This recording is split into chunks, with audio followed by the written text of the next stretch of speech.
एक शिक्षिका के रूप में डिजिटल विभाजन को दूर करना मेरा मुख्य लक्ष्य रहा है। दीक्षा प्लेटफॉर्म पर मेरे 50 घंटे के विशेष ई कंटेंट प्रशिक्षण के बाद मैं अपने छात्रों के लिए पूरी तरह से कस्टमाइज्ड और पीएम ई विद्या के साथ साथ अपने स्वयं का भी डिजिटल कंटेंट तैयार करती हूँ। मेरे द्वारा तैयार किए गए इन प्रैक्टिकल वीडियो और व्याख्यानों को पीएम ई विद्या के राष्ट्रीय मंचों और आकाशवाणी पर भी प्रसारित किया गया है। इस ई कंटेंट की सबसे बड़ी खूबी यह है कि ग्रामीण इलाकों में इंटरनेट की सुविधा न होने पर भी यह दूरदर्शन और डीटीएच के पूर्णतः मुफ्त चैनलों पर 24 घंटे उपलब्ध रहता है।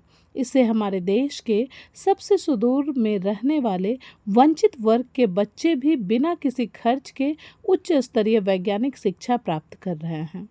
राष्ट्रीय शिक्षा नीति 2020 के अंतर्गत सीनियर सेकेंडरी स्तर पर जीव विज्ञान को व्यवहारिक बनाना एक चुनौती है, लेकिन मेरा यह दृढ़ विश्वास है कि प्रभावी शिक्षा के लिए महंगे उपकरणों की नहीं बल्कि नवाचार और इच्छा शक्ति की आवश्यकता होती है।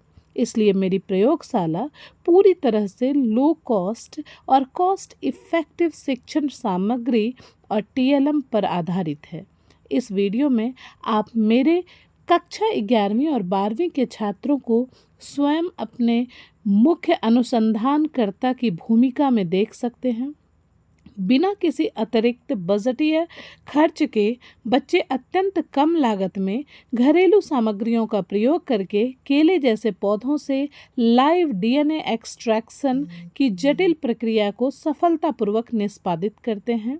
इसके साथ ही छात्र पेपर क्रोमेटोग्राफी के माध्यम से जैव रासायनिक घटकों के पृथक्करण और उनके परिणामों का सटीक विश्लेषण करना सीखते हैं।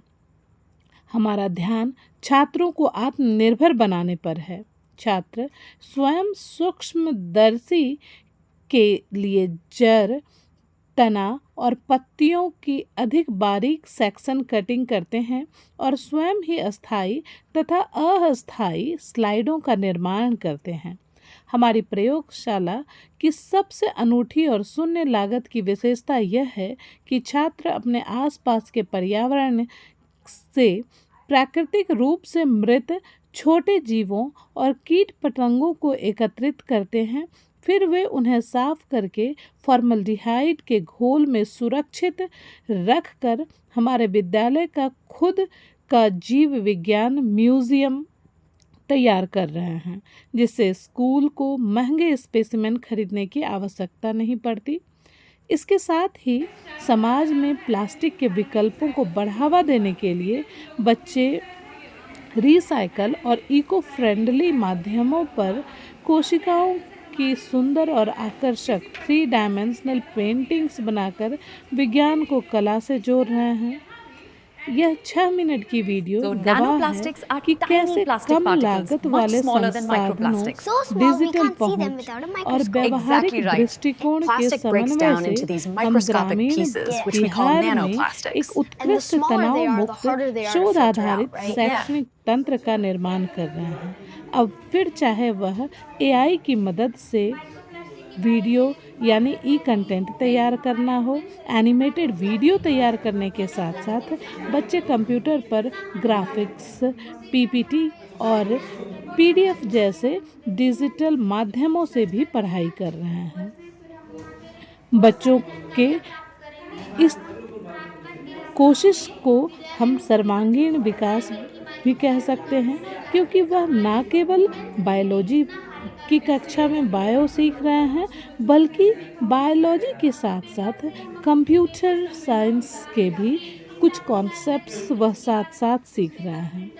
सुनिए बच्चे अपने द्वारा वह अपने दिल से बता रहे हैं, अपने शब्दों में बता रहे हैं कि किस प्रकार वह जब कंप्यूटर की मदद से सीखते हैं तो उन्हें काफ़ी अच्छे से समझ में आता है।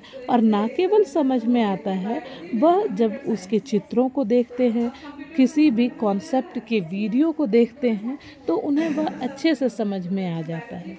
लेकिन जब कंप्यूटर की थ्योरीज़ को वह पढ़ा करते हैं तो समझने में थोड़ी दिक्कत आती है, लेकिन यही चीज़ जब वह प्रैक्टिकली करके देखते हैं तो वह बहुत ही ज़्यादा अच्छे से समझ सकते हैं। और यही तो है हैंड्स ऑन एक्टिविटी, जहाँ बच्चे करके सीखते हैं। और यहीं से शुरू होती है NEP 2020 की धरातल पर कैसे हम उसे ला सकते हैं और किस तरह से अपने शिक्षण में शामिल कर सकते हैं। और शिक्षण में शामिल करने के साथ साथ हम किस प्रकार से अपनी शिक्षा को न केवल अपने बच्चों के लिए उपयोगी बना सकते हैं, बल्कि अपने समाज के लिए भी उपयोगी बना सकते हैं। धन्यवाद।